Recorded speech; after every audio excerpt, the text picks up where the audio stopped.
Bismillahirrahmanirrahim. Alhamdulillah. Alhamdulillahilladzi hadana bihidayatih wa waffaqana bitaufiqih wa amarana bita'atihi wa ma'rifatih. Ashhadu an la ilaha illallah wahdahu la syarika lahu fi qada'ihi wa hukmihi. Wa ashhadu anna sayyidana Muhammadan abduhu wa rasuluhu safwatu khalqih. Sallallahu wa sallama ala sayyidina Muhammadin ashrafi rusulih wa ala alihi wa ashabihi wa itratih wa man tabi'ahum bi ihsanin ila yaumil liqa'ih, amma ba'du. Yang kita hormati, kita muliakan para habaib dan para ulama, para muhibbin, hadirin hadirat rahimakumullah. Puji syukur selalu kita haturkan kehadirat Allah Subhanahu wa ta'ala, yang mana pada malam hari ini kita diberi Allah hidayah, taufik dan inayah sehingga kita bisa berkumpul, bertemu kembali di Masjid Bustanul Muhibbin yang penuh berkah dan rahmat ini. Kemudian salawat dan salam selalu kita haturkan atas junjungan kita Nabi besar Muhammad sallallahu alaihi wasallam dan seluruh keluarga, para sahabat, zuriat dan pengikut beliau sampai hari kiamat nantinya. Para muhibbin, hadirin hadirat rahimakumullah. Ma'rifat asma'illah al-husna, mengenal nama-nama Allah yang bagus-bagus itu akan menuntun kita kepada mengenal sifat-sifatnya yang mulia. Karena nama-nama itu menunjukkan kepada sifatnya. Dan mengenal sifat-sifat Allah yang mulia itu akan membawa kita kepada ma'rifat zatnya yang maha mulia. Karena sifat itu menunjukkan kepada zat. Nah, ma'rifatullah, mengenal Allah di dalam hidup ini merupakan suatu impian.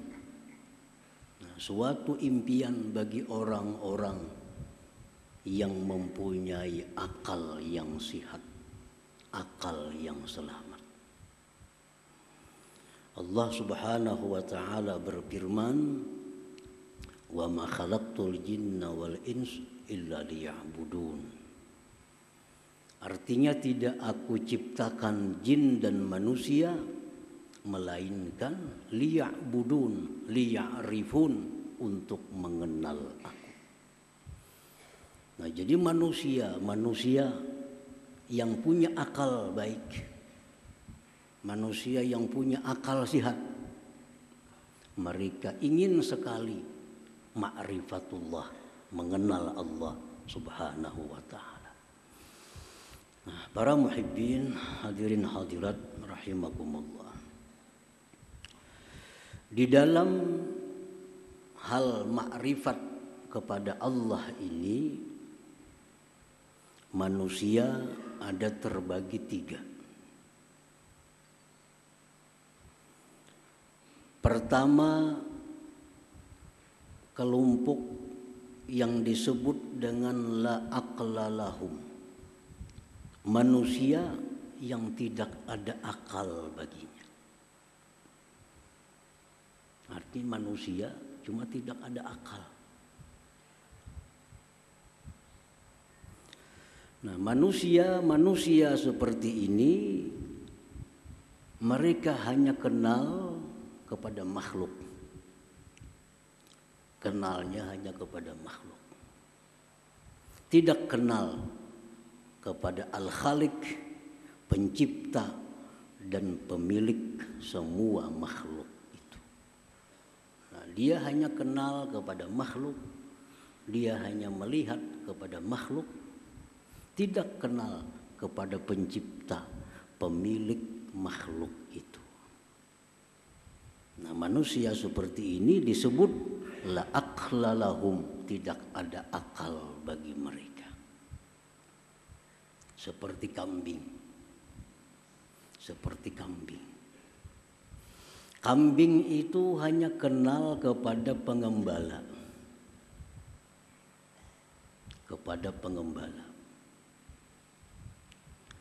Tidak kenal kepada pemilik kambing. Tidak kenal kepada pemiliknya. Kambing hanya kenal kepada orang-orang yang memberi makannya. Tapi kambing kada kenal kepada yang ampunnya.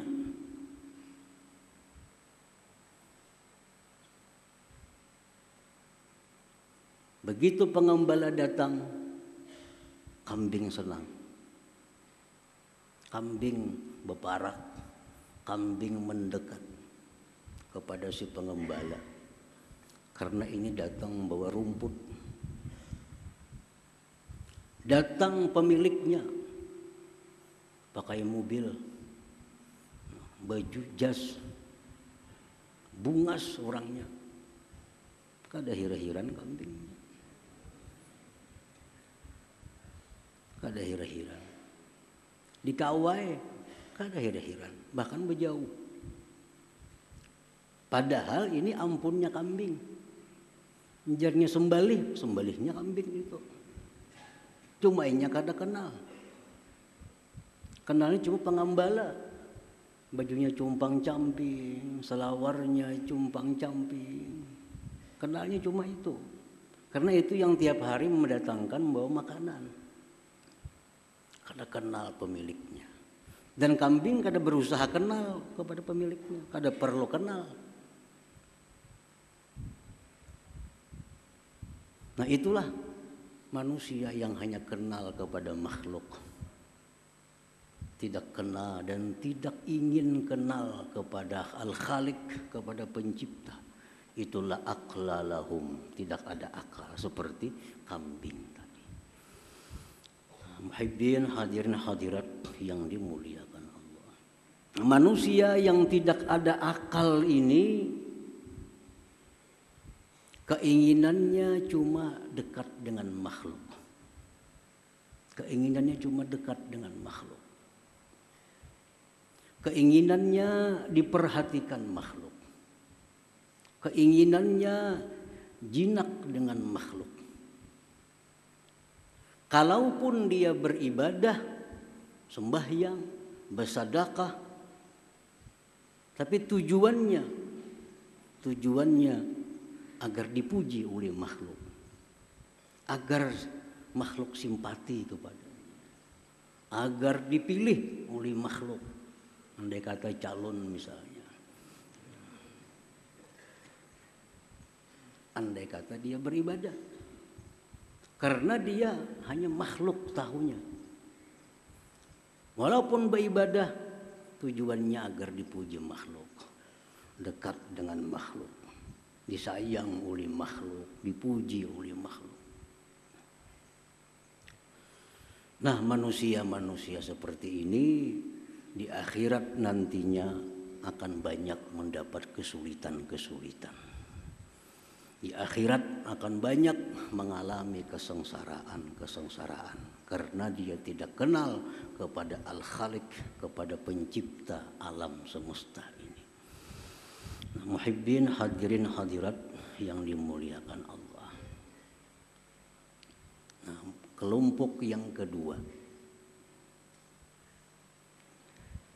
Kelompok yang kedua ini disebut lahum aklun sakim. Baginya ada akal, tapi akalnya sakit.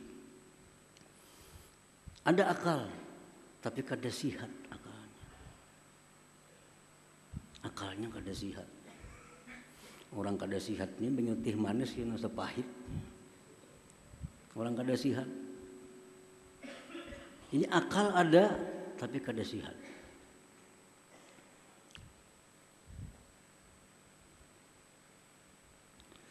Nah, orang-orang yang kelompok ini dia selalu ingin dapat nikmat Allah.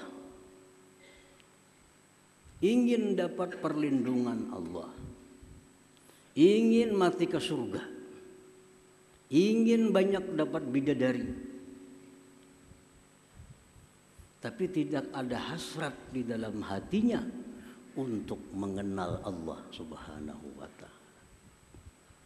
Kada ada tujuan, kada ada minat dalam hati untuk mengenal Allah. Yang penting dapat nikmat, dapat kebahagiaan, dapat kesenangan dari Allah, dipelihara Allah daripada bala bencana, rezeki diluaskan Allah. Perkara siapa Allah kada perlu tahu. Kada perlu tahu.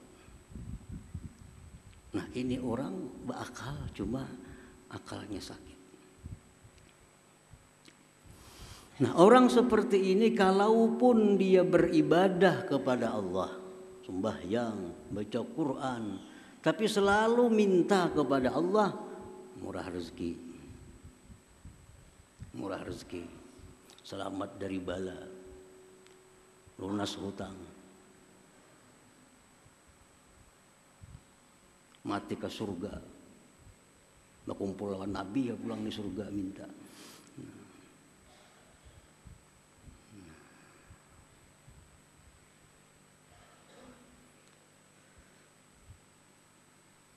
Nah, hadirin hadirat yang dimuliakan Allah.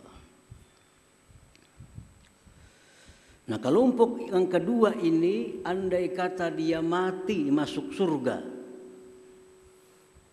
maka dalam surga itu nantinya kesenangannya makan, minum, berpakaian yang indah-indah, bercinta dengan pasangan-pasangannya. Itulah kesenangannya di dalam surga. Ini kelompok yang kedua. Nah, kelompok yang ketiga disebut lahum aklun salim. Tadi sakim, ada ini salim. Orang yang bagi mereka itu akal yang selamat, akal yang sehat. Nah, siapa kelompok manusia yang berakal sehat itu?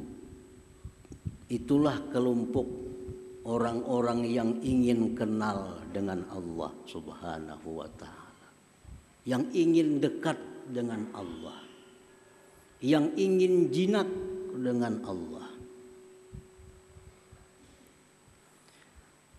Mereka ingin apabila mendapat suatu nikmat, bukan hanya melihat pengantar nikmat, tetapi ingat kepada yang memberi dan pengirim nikmat itu, Allah Subhanahu wa ta'ala. Nah, inilah orang yang punya akal sehat. Selalu ingin tahu, ingin kenal siapa yang selama ini memberi aku rezeki, siapa yang selama ini yang menghidupkan aku, siapa yang selama ini memberikan keamanan, kelapangan kepada aku. Siapa itu? Nah, dia mencari, ingin kenal kepada orangnya. Nah, ini orang yang disebut aklun salim, punya akal yang sehat. Hadirin hadirat yang dimuliakan Allah. Tiap hari kita dikirimi orang baras tiap hari. Bertahun-tahun sudah. Tiap hari dikirimi baras, iwak secukupnya. Kalau kita punya akal sehat, kita hendak tahu siapa nama ngirim ini. Baiknya pang tiap hari. Nah, itu akal sehat. Coba kan aja kita tiap hari buka lawang rumah, ada baras, ada iwak, ada amplop bisi duit. Saben hari ada. Pasti kita hendak tahu mana orangnya yang memberi ini. Nah ini orang punya akal sehat. Kalau orang punya akal sakit, kada penting tahu siapa mengirim, penting makan ada. Entah ini kiriman orang itu, orang mana kada perlu tahu, penting makan. Itu akal sakit. Nah orang yang punya akal sihat ini, kalaupun dia beribadah kepada Allah, yang dimintanya kepada Allah hanya satu, keridhaan Allah Subhanahu wa ta'ala. Ibtigha'a mardatillah. Minta keridhaan Allah. Kada minta surga, kada minta kesenangan dunia, tapi yang dia minta adalah mardatik ya Rabb, keridhaan Engkau ya Allah. Hadirin hadirat yang dimuliakan Allah. Nah, kita berkumpul di sini membaca, membahas tentang Asmaul Husna. Tujuan kita adalah kita ingin masuk dalam kelompok yang ketiga ini, supaya akal kita ini sehat. Nah, jadi kita pengajian ini tujuan kita satu, kita hendak kenal, hendak tahu siapa, bagaimana yang selama ini sangat baik kepada kita, sangat sayang kepada kita. Setiap hari kita dapat nikmat pemberiannya itu. Nah, melalui Asmaul Husna itu akan menuntun kita untuk mengenal Allah Subhanahu wa ta'ala. Nah, hadirin hadirat yang dimuliakan Allah. Rasulullah sallallahu alaihi wasallam bersabda, innalillahi tis'atan wa tis'ina isman mi'atan illa wahida man ahsaha dakhalal jannah. Akhrajahul Bukhari wa Muslim. Bahwa Allah mempunyai 99 nama, 100 kurang 1. Siapa yang ahsaha, siapa yang memeliharanya, maka dia akan masuk surga. Pengertian memelihara sudah dijelaskan, artinya menghafal, memahami, dan mengimani. Satu persatu Asmaul Husna kita hafal, kita paham, kita beriman. Bila mampu demikian, Rasulullah menjamin dakhalal jannah, masuk surga. Al-ula min asma'illah al-husna, yang pertama daripada Asmaul Husna itu Allah. Itu yang pertama, Allah.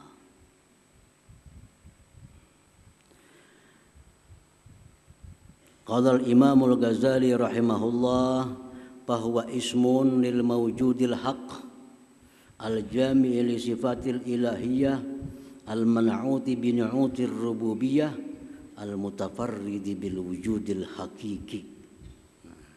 Itu Allah. Artinya Allah itu adalah nama bagi yang ada, yang sebenarnya, yang menghimpunkan bagi sifat-sifat uluhiyah dan disifati dengan sifat-sifat rububiyah yang bersendiri dengan ada yang sebenarnya. Nah, itulah Allah. Nah, maksudnya hanya Allah, zat yang wajib ada. Selain Allah tidak wajib ada. Wajib ini lain wajib nang bapahala itu. Wajib ini wajib pada akal. Artinya kada terupa pada akal kita, Allah itu tidak ada. Nah, Allah itu adalah zat yang wajib ada. Wajib ada. Hanya Allah yang bersendiri dengan ada yang sebenarnya.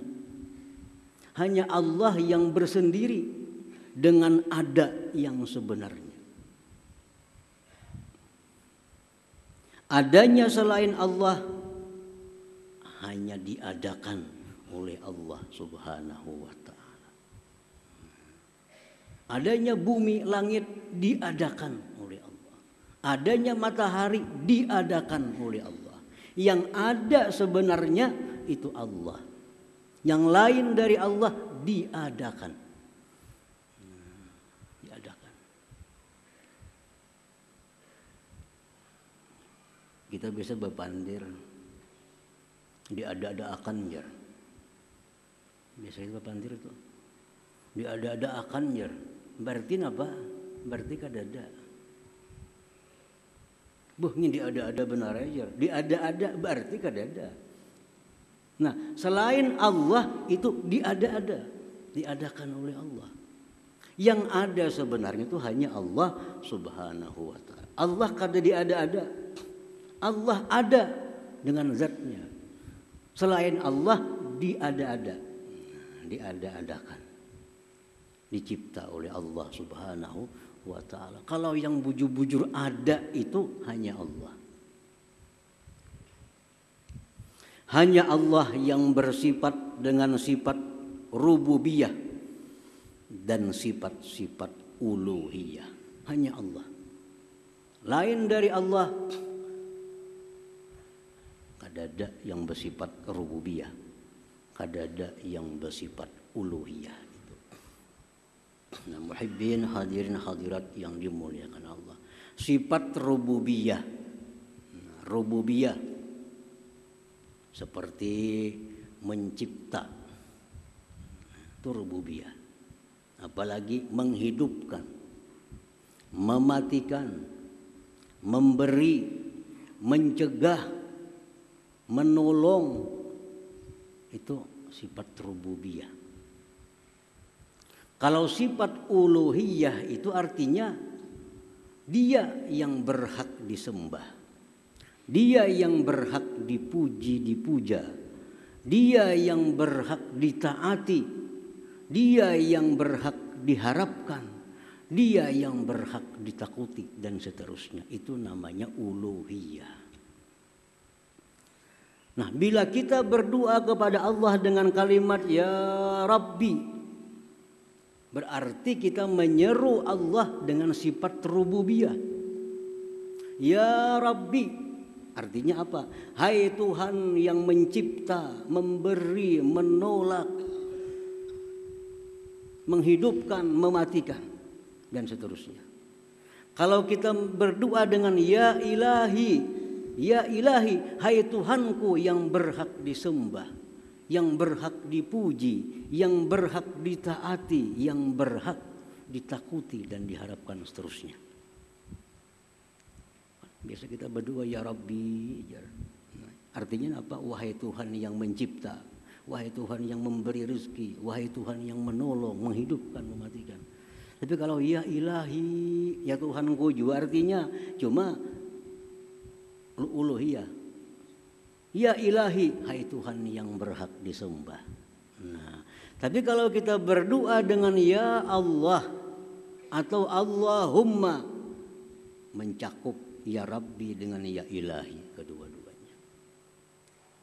Kalau Ya Rabbi kada termasuk uluhiyah. Kalau Ya ilahi kada termasuk rububiyah. Tapi kalau Ya Allah masuk kedua-duanya. Rububiyah ada pada Allah, uluhiyah ada pada Allah. Nah, makanya doa itu kebanyakannya diawali dengan Allahumma. Allahumma itu asalnya Ya Allah, ya-nya dibuang, diganti dengan mim, lalu Allahumma.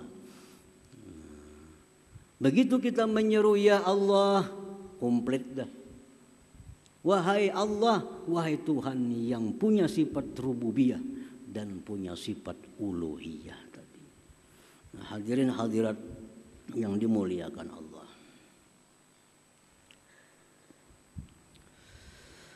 Qala al-Imam al-Ghazali rahimahullah, i'lam anna hadzal isma a'zamu asma'illah azza wa jalla at-tis'ati wa tis'in.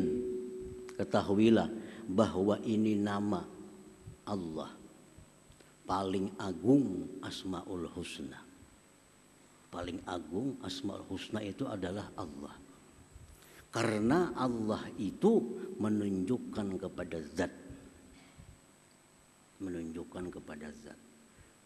Kalau Rahman menunjukkan kepada sifat kasih sayang. Alim menunjukkan kepada sifat ilmu. Sami' menunjukkan kepada sifat mendengar. Tapi kalau ya Allah, nah itu menunjukkan kepada zatnya. Allah bisa kita panggil, bisa kita berdoa dengan ya Allah, ya Sami', ya Basir, bisa. Boleh. Dalam Al-Quran disuruh kita berdoa dengan Asmaul Husna. Tapi yang paling utama Allah. Kayak orang manusia, namanya adalah umpamanya Syukran. Nah, Syukran itu nama yang menunjukkan kepada zat. Nah, si Syukran ini orangnya alim, dikiau tuan guru. Dikiau tuan guru. Syukran ini harat jo betukangan, dikiau tukang. Syukran ini harat jo melukis, dikiau pelukis. Nah, kita bisa memanggil Syukran, Syukran, manggil zatnya berarti. Kalau tuan guru, manggil sifatnya. Pelukis, manggil sifatnya. Nah, demikian Allah. Kalau kita panggil ya Allah, berarti kita menyeru zatnya. Makanya Allah pasti berdahulu, ya Allah, ya Sami', nah ya Mujib, pasti Allah berdahulu. Zatnya dulu, hanya ada sifat-sifatnya itu.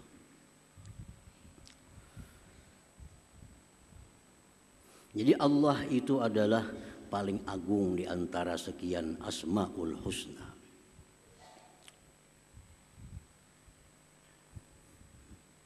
Jadi sudah kita hafal Allah, sudah kita paham bahwa Allah itu adalah nama bagi zat yang wajib ada, yang bersifat dengan rububiyah dan uluhiyah. Itulah Allah. Paham sudah kita, Allah itu sekalinya itu zat yang wajib ada, yang bersifat dengan rububiyah dan uluhiyah. Nah, apabila kita sudah paham bahwa hanya Allah yang ada sebenarnya, bersifat rububiyah, uluhiyah, paham, beriman. Nah, kita beriman bahwa Allah itu demikian. Nah, kalau kita beriman Allah itu demikian, apa kelakuan epik yang ditimbulkan oleh iman kita itu? Kita percaya api itu panas, buah percaya menghindar kita dari api. Akibat kita percaya api itu panas, lalu kita menghindar. Nasi nyaman, kita percaya, lalu kita mendekat kepada nasi. Itu buah kita percaya. Nah, kalau kita percaya bahwa Allah tadi seperti itu, zat yang wajib ada, yang lain diada-adakan, punya sifat rububiyah uluhiyah. Nah, kita percaya keimanan kita itu membuahkan 4 akhlak kita, 4 kelakuan kita. Yang pertama, la yara illallah. Dia tidak melihat kecuali hanya kepada Allah. Karena yakin, beriman, yang lain tuh kadada, diada-akan aja. Yang ada sebenarnya hanya Allah. Lalu inya kada melihat selain daripada Allah. Nah, artinya kada melihat selain Allah itu, artinya kada melihat selain Allah itu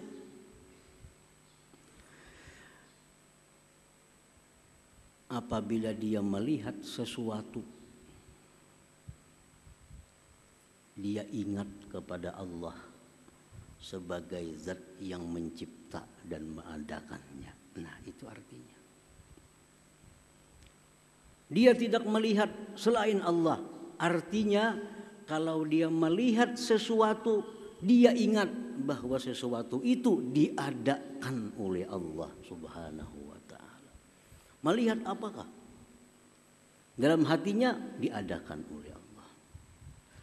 Melihat burung diadakan oleh Allah. Melihat gunung diadakan. Apapun yang dilihatnya, hatinya berkata diadakan oleh Allah. Karena dia sudah beriman bahwa Allah zat yang wajib ada, yang lain diadakan.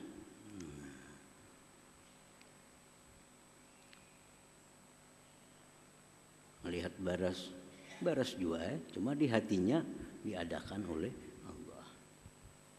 Jangan baras padahal Tuhan. Ini pas makan Tuhan. Baras iya baras, cuma dalam hati kita diadakan oleh Allah.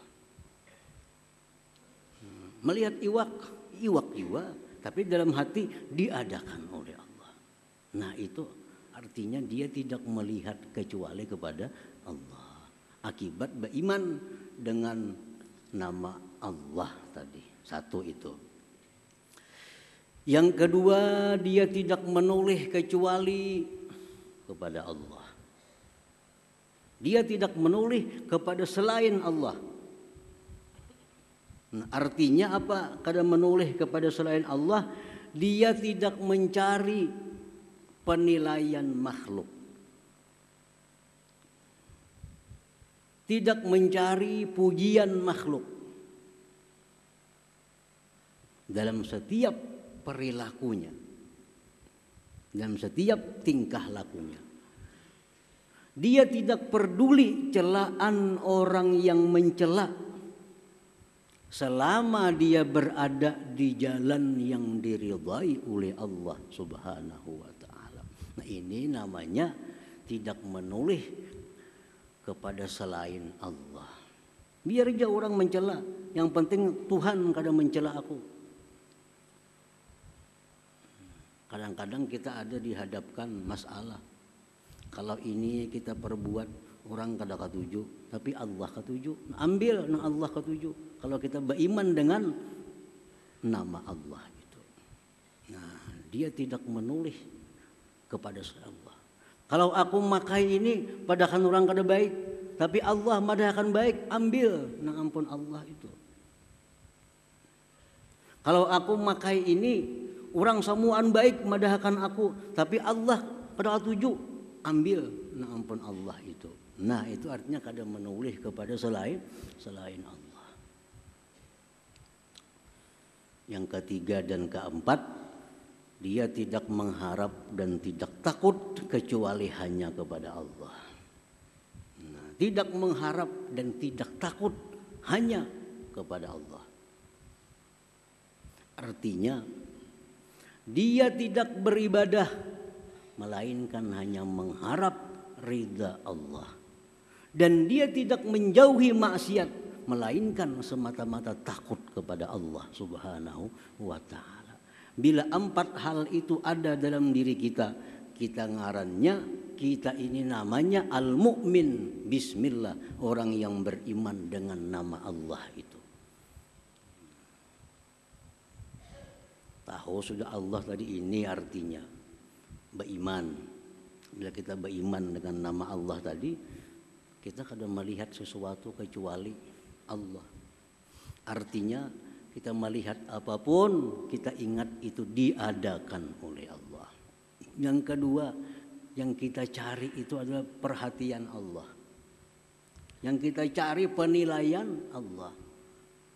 Orang mencela kada jadi soal selama Allah memuji aku. Nah, kedua itu. Yang ketiga, beribadah tidak ada yang diharap selain ridha Allah.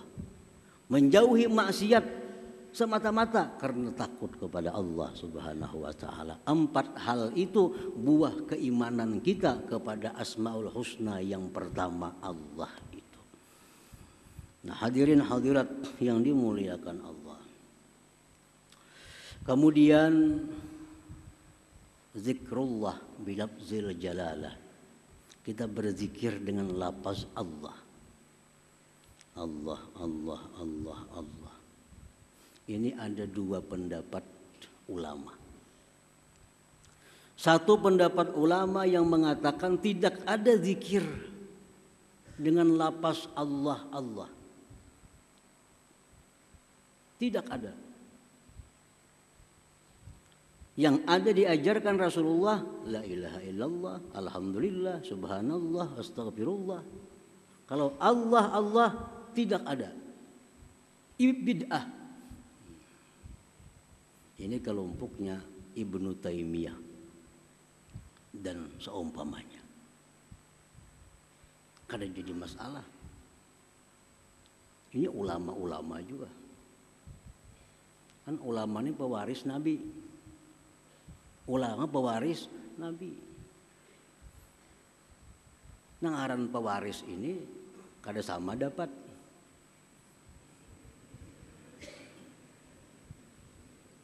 Abah kita sugih, mesti motor, perumahan, rumah, toko. Kakak dapat toko, kada dapat rumah. Kita dapat kabun, kada dapat duit. Tapi sama mewaris Nabi juga. Jadi perbedaan para ulama itu kadang perlu dipersoalkan. Yang penting nama kita hendak umpati.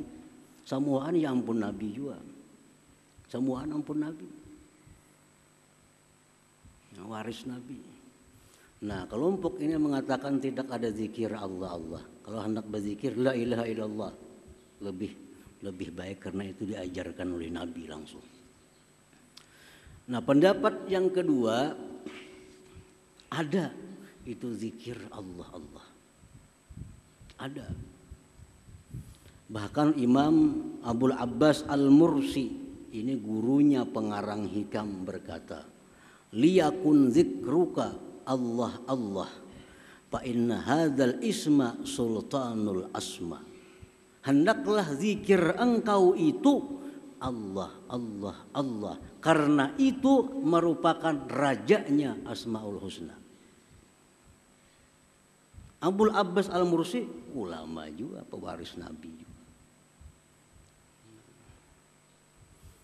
Kalau empat ulama yang pertama kada perlu berzikir Allah Allah.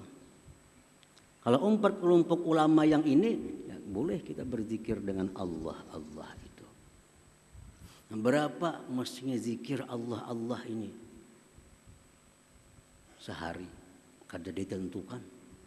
Makin banyak makin bagus.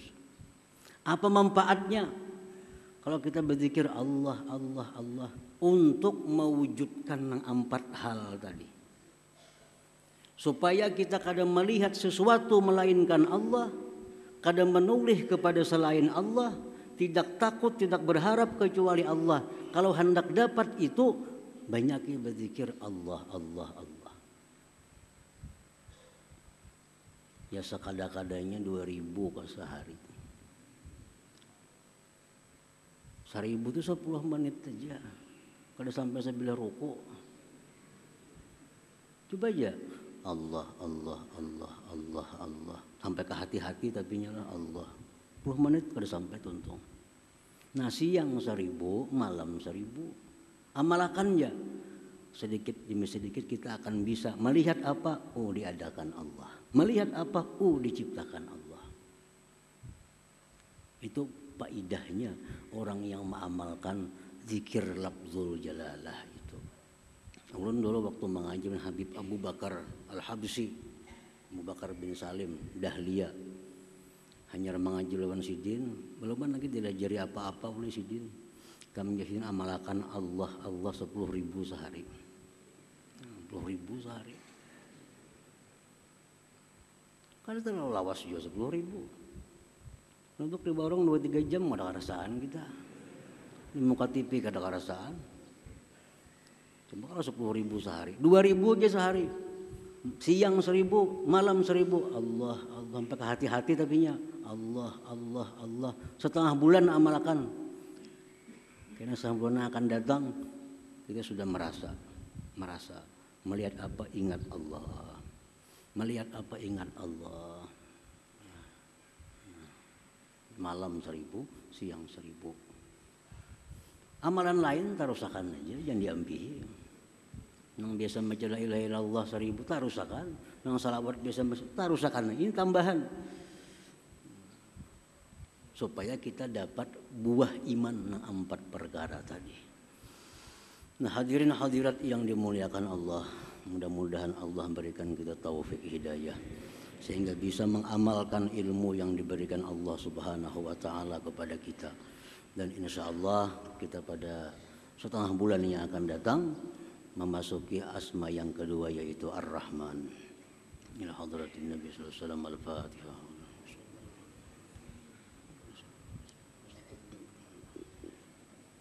Bismillahirrahmanirrahim. Alhamdulillahirabbil alamin wassalatu wassalamu ala asyrofil anbiya'i wal mursalin wa ala alihi washabihi ajmain. Allahumma inna nas'aluka al-'afiyata wal 'afiyata daimah fid dini wad dunya wal akhirah. Allahumma shalli ala sayyidina salatan tunjina biha min jamil ahwali wal afat wa taqdi lana biha min jamil hajat wa takhunna bihi sayyi'at wa tarna biha ala darajat wa tuballighuna fi asraril min khair fil hayati wa ba'dal mamat. Allahumma inna nas'aluka al-huda wat tuqa wal 'afafa wal ghina. Allahumma inna nas'aluka at-taubat wat taufiq wa hidayah wa istiqamah wal husnul khatimah. Allahumma sa'alaka abduka nabiyyuka Muhammadin sallallahu alaihi wasallam. Wastajaka abduka nabiyyuka Muhammadin sallallahu alaihi wasallam. Wa antal muslimin wa laqbalak wa la haula wa la quwwata illa billahil aliyyil azim. Allahumma rabbana hab lana min azwajina wa dhurriyyatina qurrata a'yun waj'alna lil muttaqina imama. Rabbana taqabbal minna innaka antas samiul 'alim innaka antat tawwabur rahim. Rabbana atina fid dunya hasanah wa fil akhirati hasanah wa qina adzabannar. Sallallahu ala sayyidina Muhammadin wa ala alihi washabihi wasallam. Walhamdulillahi rabbil alamin. Ya yarjuna minhu syafa'atan sallu alaihi sallimu taslima. Allahumma salli wa sallim wa barik alaihi.